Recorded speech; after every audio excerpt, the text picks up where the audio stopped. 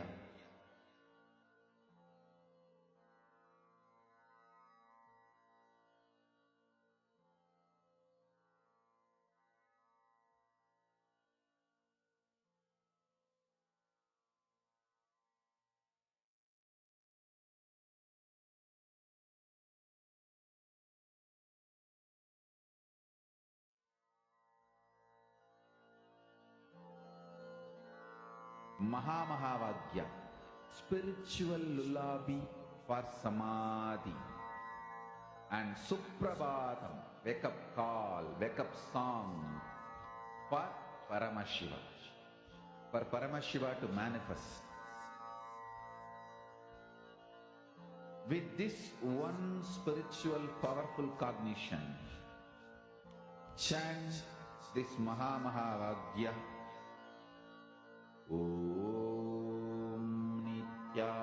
Now, as all of us are manifesting, please relax.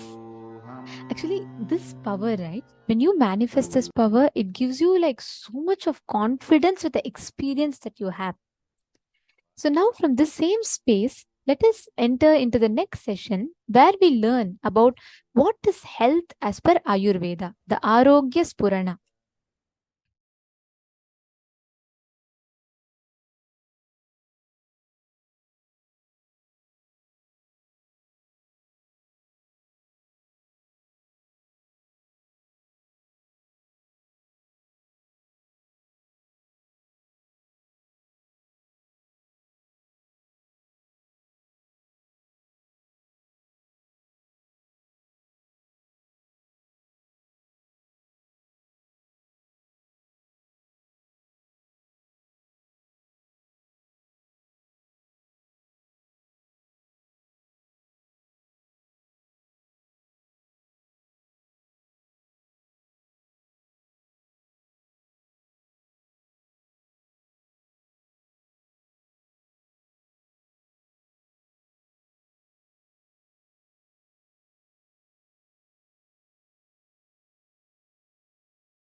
First, let us understand the word Arogya Spurana.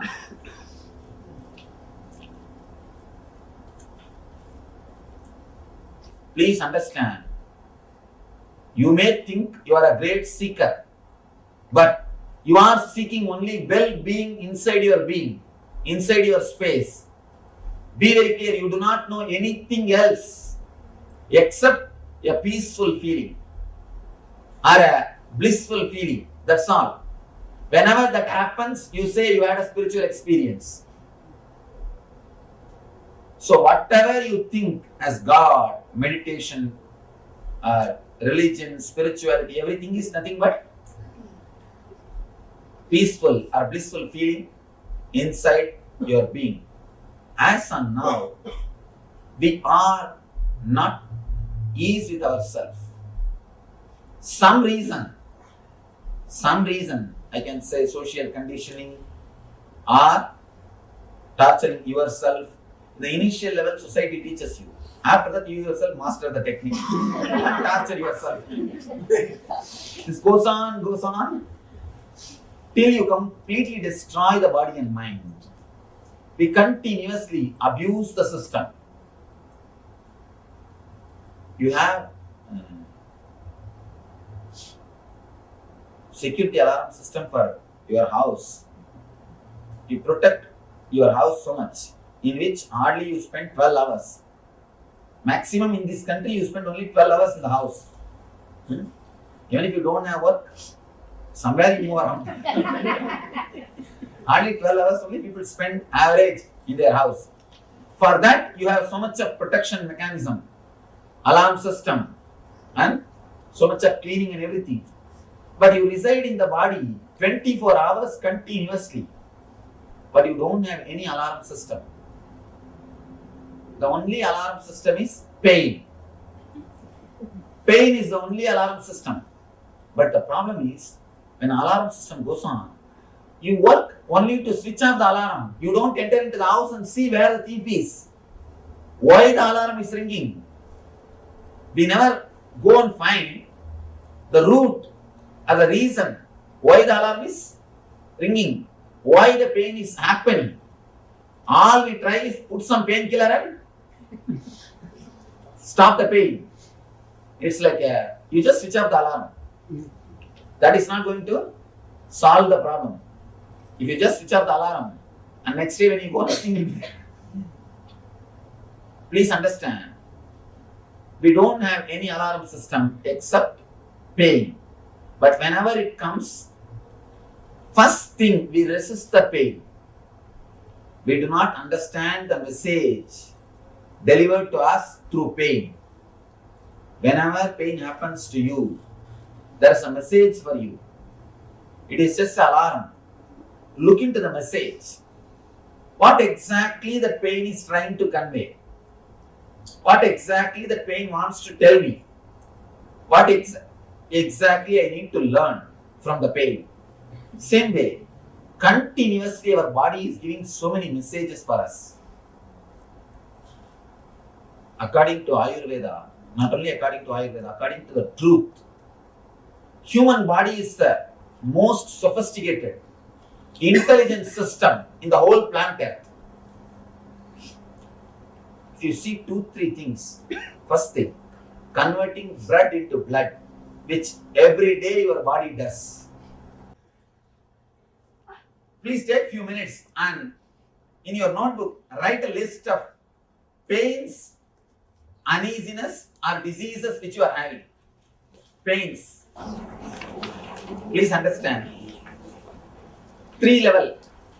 Pains, superficial. Irritations like a ulcer or wheezing, that type of things. Third, diseases. This 3 level, all 3 level, please write whatever you have.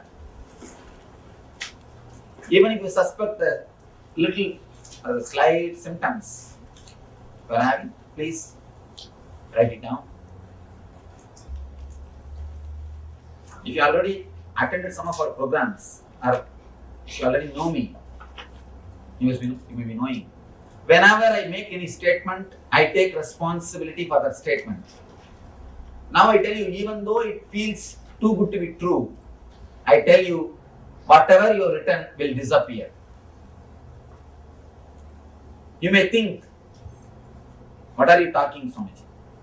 please understand,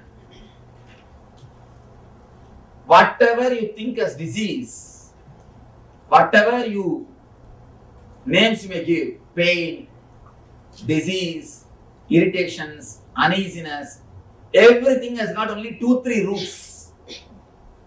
Just 2-3 roots in your system. Because we do not go and touch the root, because we do not handle the root properly, we continue to struggle and suffer. I am giving you this statement, and not only that, when I say, I take the responsibility of that statement. I take the responsibility of that statement.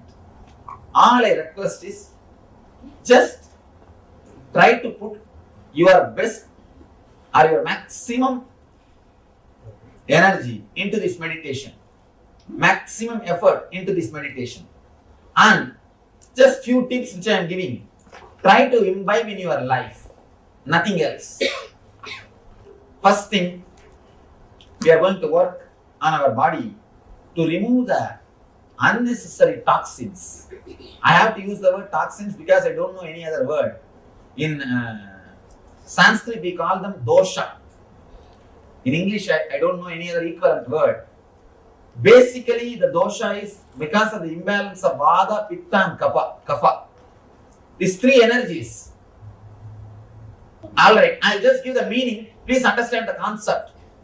Understand the concept, then you will be able to understand. Because there is no exact translation. It's all the words I am using are from Ayurveda system. The exact translation words are not there. Even the Ayurvedic books, English books, they use the same word only. They just give the meaning and they use the same word. All these 3 are responsible for our body functioning in a balanced way. Same way, all these 3 are only responsible for all our diseases. All our diseases. When we work on these 3, whatever we have inside the body, it can be completely healed. It can be completely healed. One more thing, when we work on the vata and pitta and kapha, even your bone structure will start healing itself. If somebody has got bone problems, even that will start healing itself. Because bone also is continuously created our body. Don't think you have the same bone structure. Continuously body is healing itself. Continuously body is altering itself. Continuously body is doing the repairing work. Because it is intelligence. Let me explain once more. First 10 minutes. Shake the whole body. Shake the whole body. So that your body will become liquid. Next 10 minutes, let all the irritation come out. Third 10 minutes, sit silently and witness whatever is happening in the body and in your mind. It's the initial preparation technique. I'm preparing you, tuning the body to enter into the deeper level things.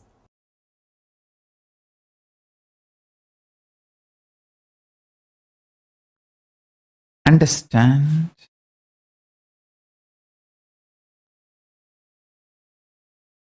in reality and in Hindu tradition and as per Paramashiva's revelations about yoga, body is never a first person. Listen, what you feel as first person, I. You all know first person means I, second person is you, third person is he. Body is never first person. Your skin will be shining if you see your body as a second person. You will become a most handsome, glamorous, beautiful, romantic, sweet person when you see your body as a second person. You will be an amazing bogi. Real bogi is not the person who takes boga from others, who gives boga to everyone. He is the real bogi. Real bogi is the bogi who gives boga to everyone. is extremely charismatic, goes on giving boha to everyone. Your blood will feel like a honey when you see yourself as a second person. The moment you start cognizing your body as a second person, you are a bogey. Everything you do becomes pleasant for you and for others. From morning till night, while you are eating, see your body as a second person. Body is eating. While it's feeling tired, see, body is feeling tired. While you are feeling like sleeping, see, oh, body is feeling like sleeping. Okay, body is sleeping. Throughout the day, have this cognition. Suddenly you will see, you will become such charismatic, graceful being. A practicing Hindu is expected to see your body as second person.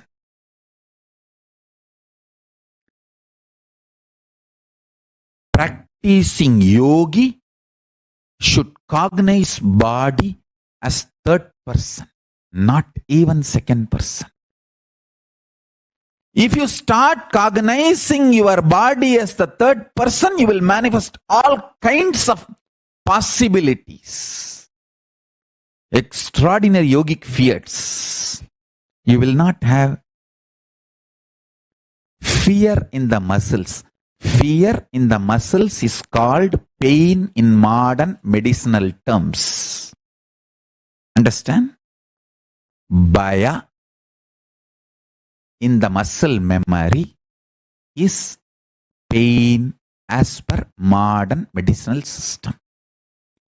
If your muscle memory do not have bhaya, it just will do anything it wants.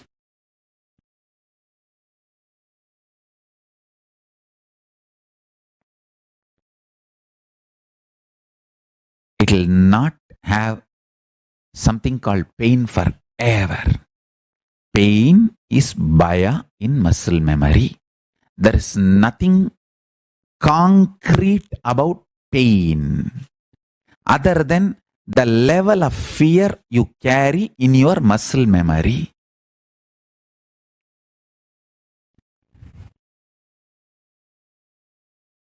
Please understand.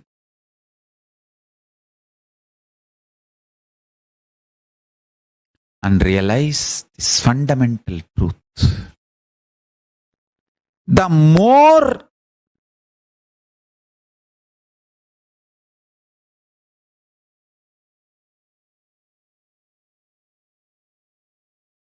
you move higher towards the powerful cognitions, the more bioenergy gets flooded, infused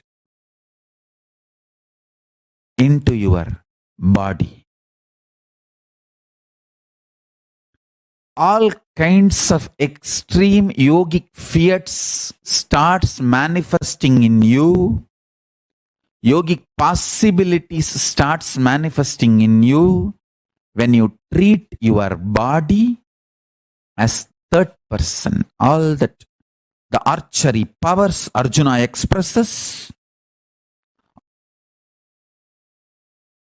Next, seeing body as fourth person. What is that?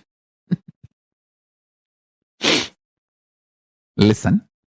If you see your body as a first person, you are a bogey, sick.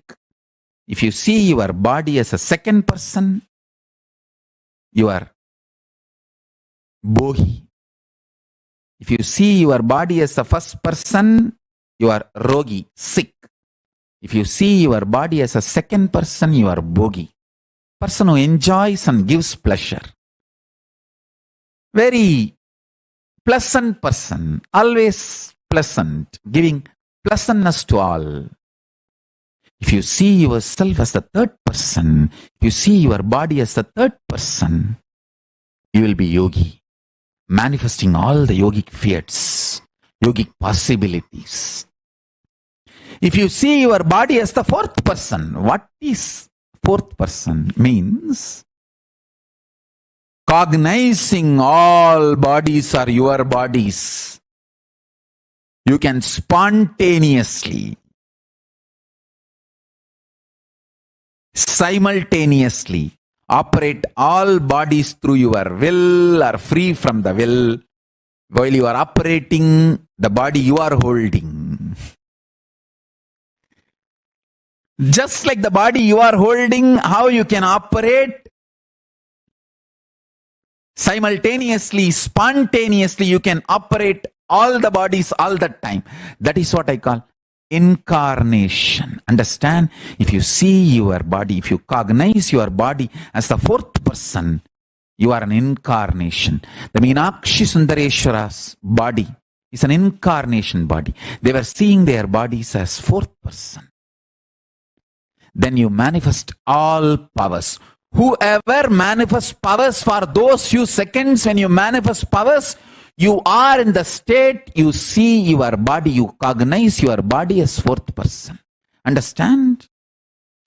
If you can read through others' third eye, if you can manifest powers through others' body, those few chanas, seconds, you are in the space of fourth person. That is how you manifest powers. Whoever manifests powers through other bodies cognize themselves as fourth person for those few seconds. Understand? Understand? Yoga is all about raising yourself next level. From the first person, move to the second person. From the second person level, move to the third person. From the third person level, move to the fourth person level. That's all is yoga. Yoga, as per Paramashiva, is helping you, supporting you, step by step to move from the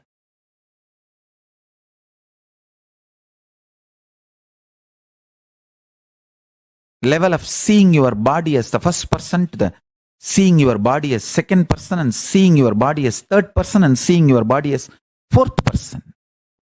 That's all the essence of yoga.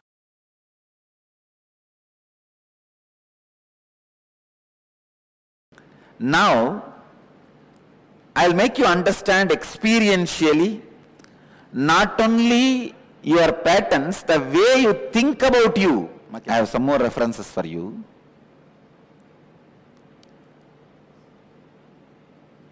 More studies done in psychobiological connections. University College London scientists. Just to give you one or two references I have.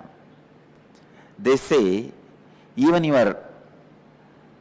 the blood chemicals, please understand, stress does not change just your blood pressure. You would have heard only your blood pressure is changed. If you get stressed, your blood pressure will go up. That only you know. But the psychobiological connections, the research is done in that line by the University College of London says, not just blood pressure, even the chemicals, ingredients of blood changes along with your stress level. If your stress level goes up, the poison level, the toxins level in your blood goes up. I wanted you to understand not only your patterns are engram, even the way you feel about you is very important for your health. Even if you don't have any external stress, but if you have a wrong idea about you, that itself can destroy your health. I have seen many villages. They don't have any stress. They are not in corporate companies. They don't need to get up and just eat their breakfast while driving and land in the corporate office and whole day get kicked by the boss, and the evening come back and just sit in front of TV for 1 hour and fall asleep. No, they don't live that life. Many Indian villages still retain their innocent life. Morning slowly they will wake up around 9 o'clock, come and sit in the village tea shop and drink the tea and talk the whole politics and story, everything till 12 o'clock. Then slowly 1 o'clock take bath and go around and see the land, the agriculture happening, come back 7 o'clock and sit in front of TV till 10 in the night, fall asleep. There are people, even they fall sick and they also don't live long because the concepts they carry about themselves, the ideas they carry about themselves. So pen down all the guilts you have related to physical health, mental health, your efforts to breaking the engram, but you failed. When you fail, naturally guilt comes. Guilt becomes a strong engram and does not even allow you to do the effort once more. If you fail twice going to the gym, after paying the gym, third time you will never pay and you will never start. You will never plan for even taking the step because that guilt is there. So pen down all those guilts and major pains you experience in your life related to health. Physical pain, mental pain. Many times you even does not even want to remember about your body because you have some guilt, pain associated with it. And then worries you have related to your health. Worries are same like fear. Fear is little strong, worry is little superficial, that's all. Come on, please pen down. If you are not even able to find where they are, no one can help you. And I cannot get into you and find, only you have to find. I can only help you to break it.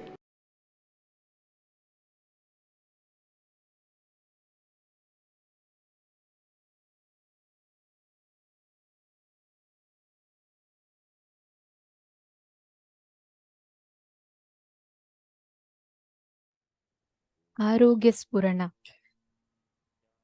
What is exactly health? How do we manifest this health? Swamiji so beautifully revealed to us some of the most important truths about health, some of the most important understandings that one needs to have pertaining to manifesting health.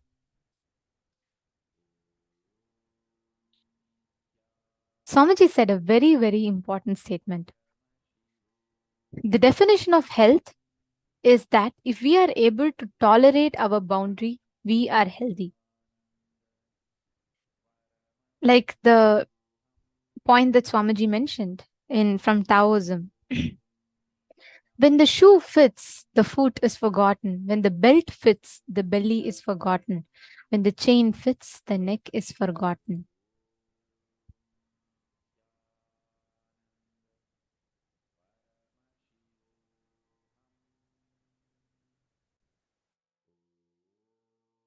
This is what all of us are right now. With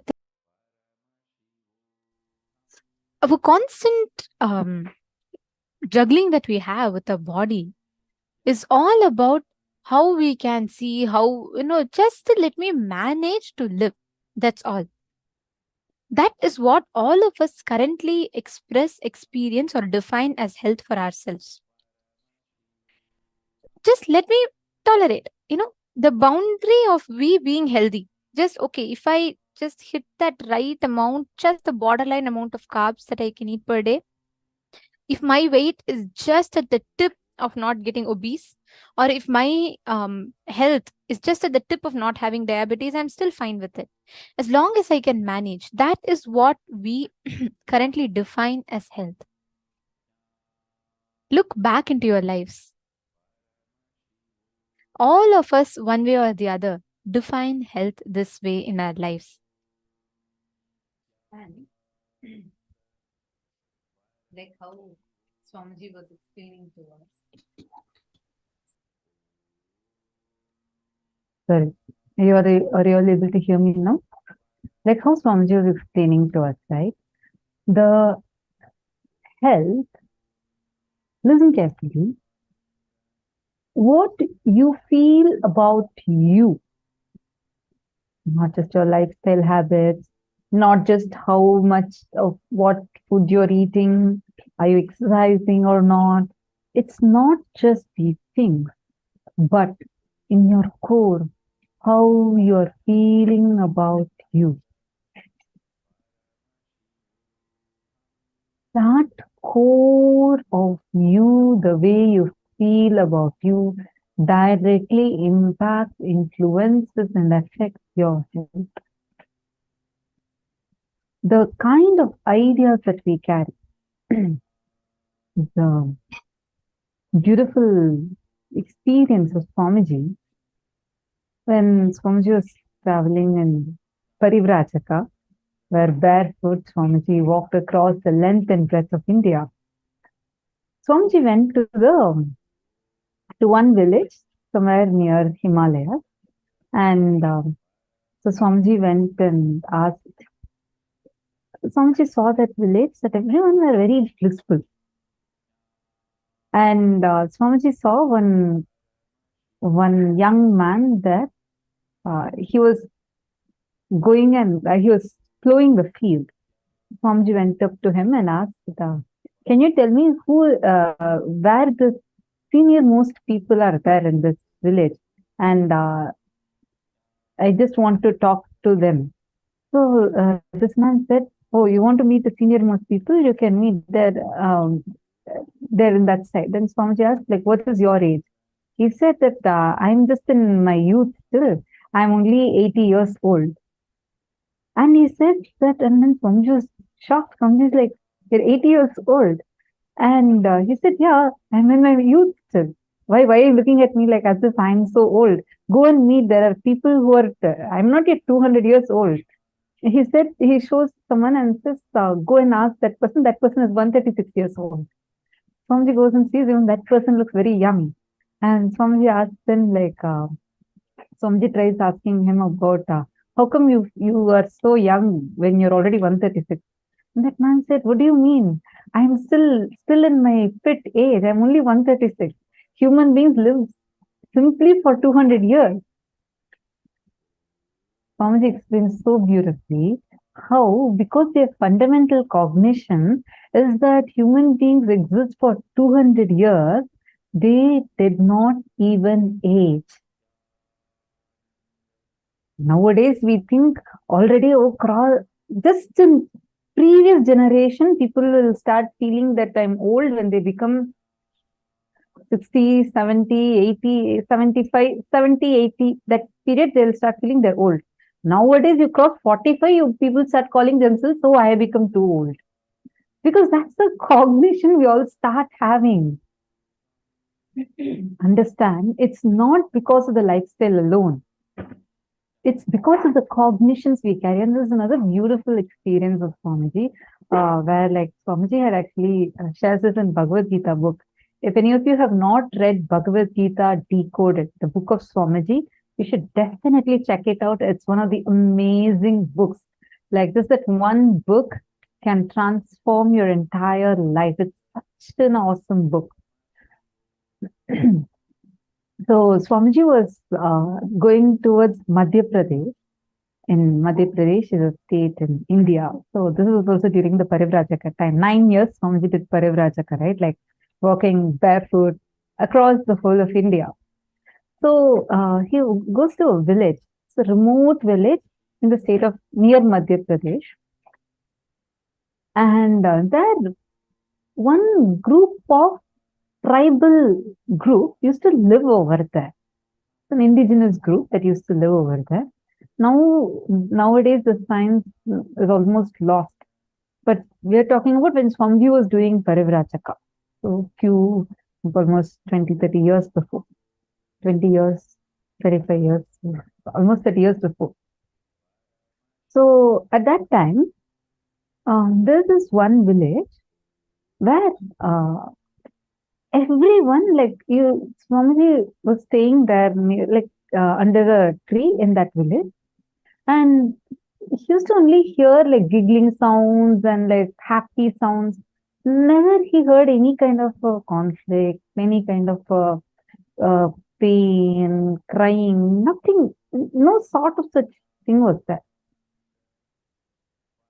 And there was a hut where like people used to go, like any woman, if she becomes pregnant and she goes into labor, there was one room where they'll go and give birth to a baby. So one day, Swamiji saw that there was a woman that went in, who was in labor. She goes in, and in a few minutes' time, she comes back smiling with a baby. No, there was no someone to assist help or anything, and there was no pain, like no sound of even screaming, paining. Because see, the time when a woman gives birth, it's one of, like, we all know it as one of the most painful moments. Like, it's really painful. Sometimes, like, people go into a coma, like that kind of a pain a woman experiences. Here, this tribal woman is going inside, giving birth to a baby, and coming back outside along with the baby in a matter of minutes with no sound. Like, she's only happy and she walks smiling. Walks smiling. So Swamiji went and asked the village chief, like, what is going on? How come the women here are not experiencing the pain? Because it's common for any human to even go through it. So that time, the village chief explained that because they told Swamiji, because we have a tradition in our village, the moment the woman hits puberty, we worship her. We start worshipping her. She becomes a deity for all of us. So we start worshipping her. And the whole process is celebrated. And there's no concept of pain will be there during any such period. And during pregnancy or when they go through their monthly cycle, there is no concept of pain. Swamiji then explained that because that became their lifestyle, that one small group of these indigenous people carried this in their very bio-memory, muscle memory and bio-memory, where all that they would be carrying inside them was they didn't even have the idea about pain in them. They did not carry that there is a suffering. Because of that, they, in such a worse situation, like where anyone else would have felt pain, excruciating pain, this group did not go through any pain. Understand? So the cognitions that we carry inside us matter. That's why we're going to do this workshop now, where we are going to be looking into the homework that Swamiji gave all of us. That exact workshop we are going to do now. Nithyananda, Ma Kalyani, and Ma Devika Rani, Leda, Nithyanandam, and Nithyanandam to all the participants who are watching us live via YouTube, Facebook, all the social media platforms. You can directly interact with us by posting your messages, doubts, questions in the comment section so that we can directly read and address your questions if you have any. All right. So now we are going to be doing the workshop. I request everyone, please take your paper and pen. You're going to look inside you and describe in detail the major fears that you experience in your life related to health, both physical and mental health. And second, like fears meaning when, for example, the first time you saw someone fell ill and you started having a deep fear, oh God, what if I also get this fever? Or you saw someone, like I remember, and when I was very young, I watched a movie where it will show that a hero just loses, he gets hit on his head and he goes mad and he loses his mental health.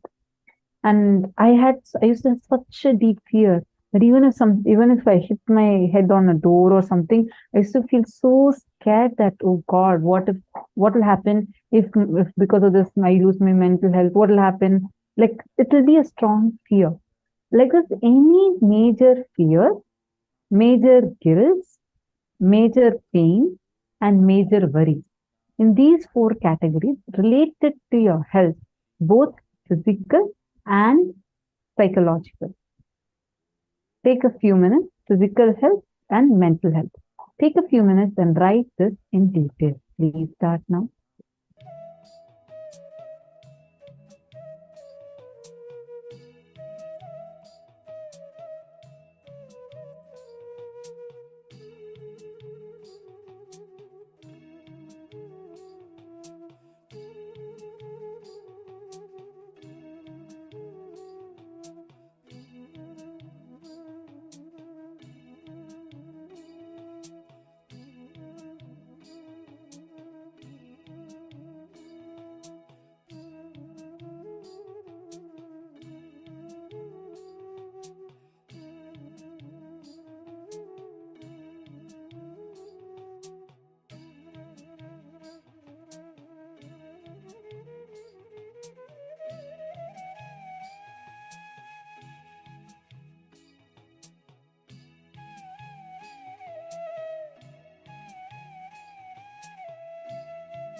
Now, pin down all the major pains and worries that you have pertaining to health. If you are finished with fears and guilts, write down next the major pains and worries pertaining to health that you have in detail. Sometimes it's physical, sometimes it's psychological. Write down both physical and psychological. Pen down both of them. Take a few minutes.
Now, after that beautiful internalization exercise,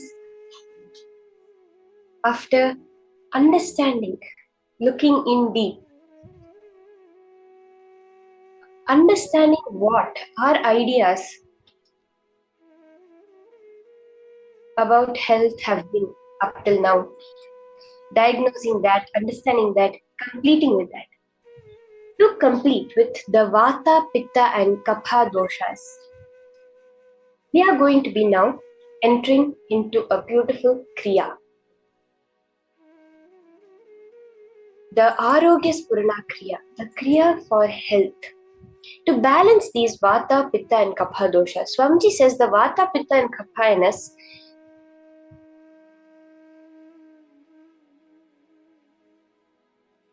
are the three components of our body. We can understand Pitta as the bile in our body, the Vata as the gas, the air element in our body, and the Kapha as the mucus, the phlegm in our body.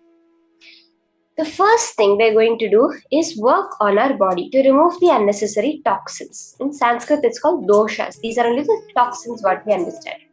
This which happens due to the imbalance of Vata, Pitta and Kapha. Very beautifully during Swamiji's own test, when the Ayurvedic doctor tested Swamiji's Vata and Pitta and Kapha, they said he was Samadosha, means all three are in complete balance. They said they had never seen a body like that before. These three are what are responsible for our body working in a balanced way and what are responsible for all our diseases. If you go to any Ayurvedic doctor, the first thing they will check your pulse and they'll find out the imbalance that is there in the Vata, Pitta and Kapha. Any problem within the body can be healed by balancing these three. Even your bone structure, literally the fracture, can be healed when you work on these three, is what Swamiji is saying. We're going to be entering into a very powerful Kriya for this. So I would request all the participants to be ready.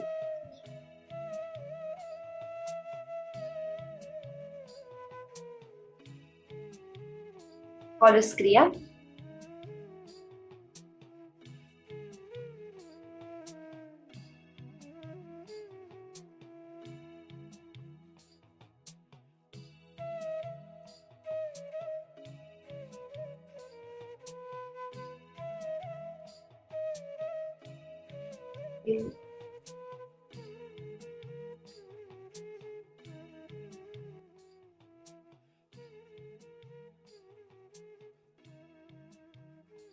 Very beautifully, the Shastra Pramana, the Pramanas, which is we are able to see from the Rig Veda, which refers to the cosmology known as Sankhya, which lies at the base of both Ayurveda and Yoga, contains verses on the nature of health and disease, pathogenesis and principles of treatment. Kaya bala grahordhvanga shalya damshtra jara vrishan ashtavangani tasyahush chikitsayeshu samshrita vayuf pittan kaphascheti trayodoshah samasatah vikrittadeham gnanantite vartayanti cha. This is from the Ashtanga Hridayam, Adhyaya of 1, the main treatise on Ayurveda, where it beautifully explains how the base of all diseases is the Vata, Pitta and Kapha. This Kriya you're going to do now is what we are going to be doing to balance this Vata, Pitta and Kapha.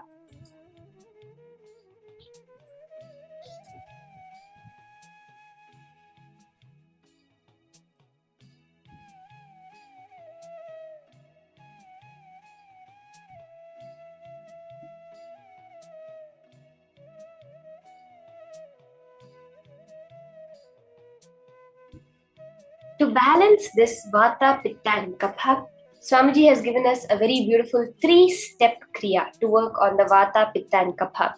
See, as I was mentioning, all diseases, the source is the imbalance in the Vata, Pitta and Kapha.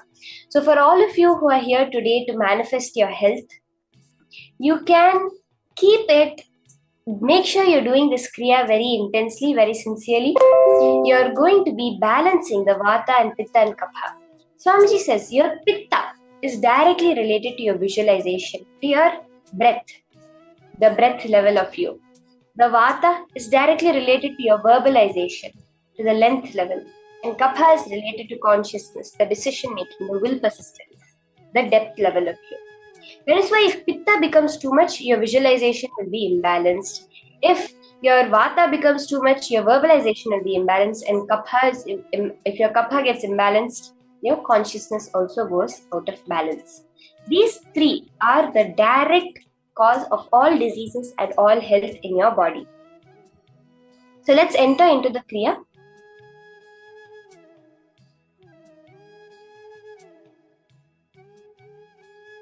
So we'll start the Kriya.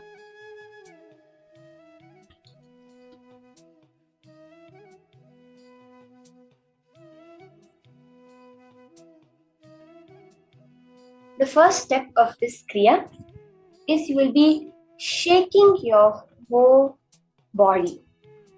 So you can stand up and start the Kriya by shaking your whole body. Your whole body will become a liquid. It will take 10 minutes. And for this first step of this Kriya, please ensure you're doing the Kriya very sincerely. This is the direct process Swamiji has given to heal your body from all diseases. So can I request all the participants to stand up and start the shaking your body intensely.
Very beautiful. I see many people starting the Kriya. Can have all the participants do this Kriya very intensely. Shake your body.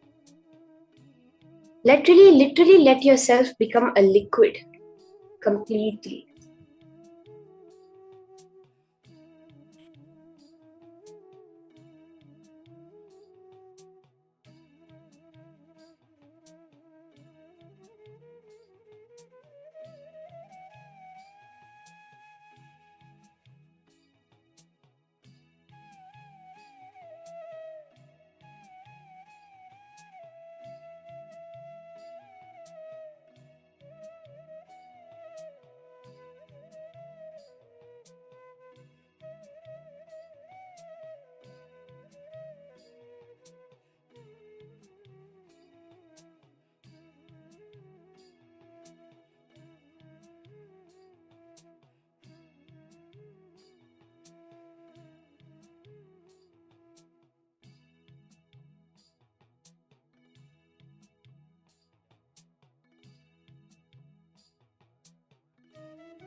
Shake your hands, your legs, your neck. Can literally move like 1,000 snakes are in your body, like a liquid.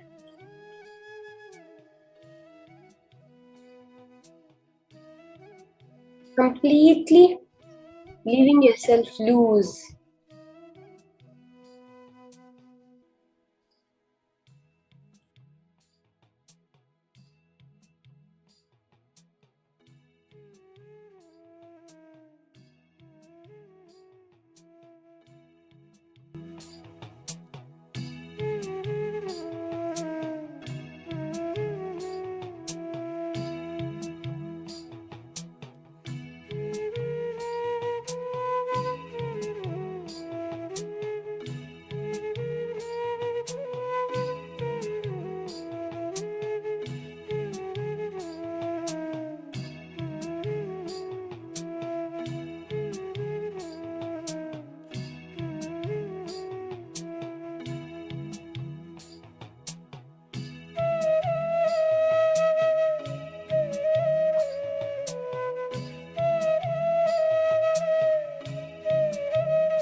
stand up and intensely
slowly relax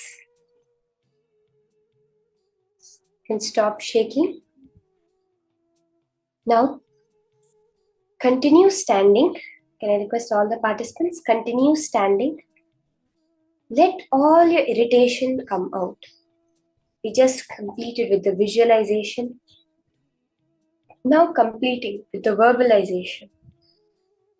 Whenever you carry irritation, you imbalance the pitta.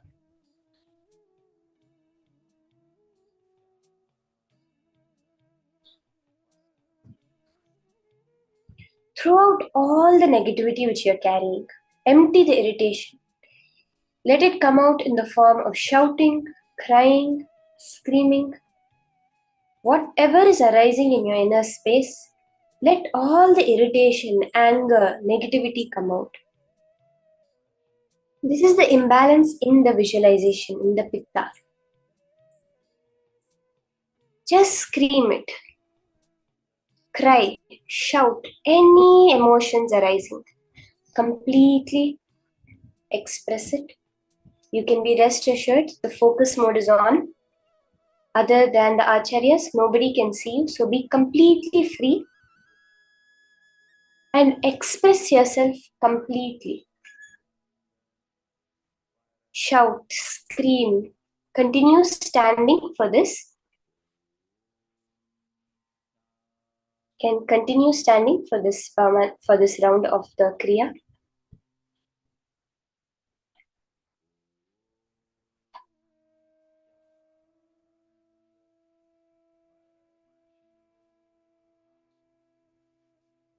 Scream, cry, shout. Just express all your irritation completely.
Relax and slowly relax. That intense silence and peace that comes within from expressing all the irritation. Just sit down now. After that intensity, sit. Sit silently. Preferably sit on the floor. Witness whatever is happening in the body and the mind. Whether the irritation is continuing, silence is arising, whatever pull and push, ups and downs happening now. Witness it. Observe the observer. All the participants, you can now settle down, sit silently without any movement in your body and just witness whatever is happening. Let's spend a few minutes on the last step of the Kriya. Just witness all the thoughts arising, all the feelings, irritations, good feelings, bad feelings, whatever is arising in the body and mind. Just observe it.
Slowly open your eyes. In that space of oneness, of complete silence and completion, we're going to enter into the power manifestation session now. We'll be continuing as we did in the first round, being able to identify the right medicine for any diseases.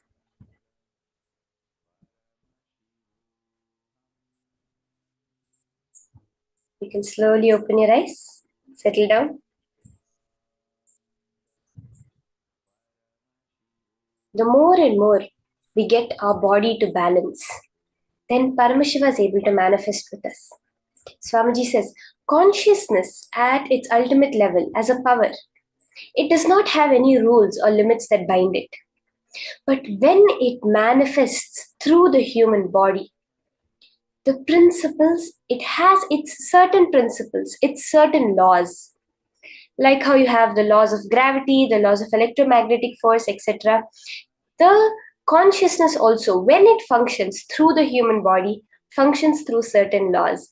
And the most important for that is a detoxed body. Only through a yogic body can an awakened consciousness function. That is the key to power manifestation. Now, let's be continuing the power of identifying the right medicine for any disease. We can all start, connect to a partner.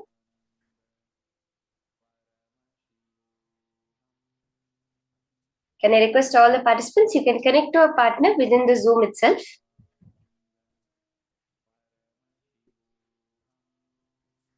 I saw Majena and Ramasamy, all of you doing the Kriya so intensely.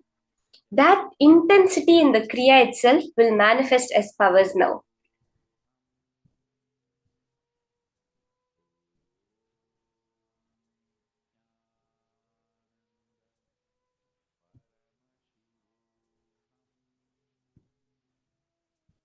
Are we ready to start? So you can connect to a partner and you can scan them first, whatever issues are in their body. Any imbalances they are experiencing, heat, hunger, any kind of imbalances, whether it's in their sleep, whether it's physically, mentally, you can scan that and you can identify the exact solution, that the third eye, that Paramashiva's solution for that issue. Let's start. Let's all start pairing up. Ma Jayanti, Ma Julie Silla, Ma Alicia. Yes, we can start pairing up for this round of manifestation. Ma Maheshri, Ma Suvignana Swarupini.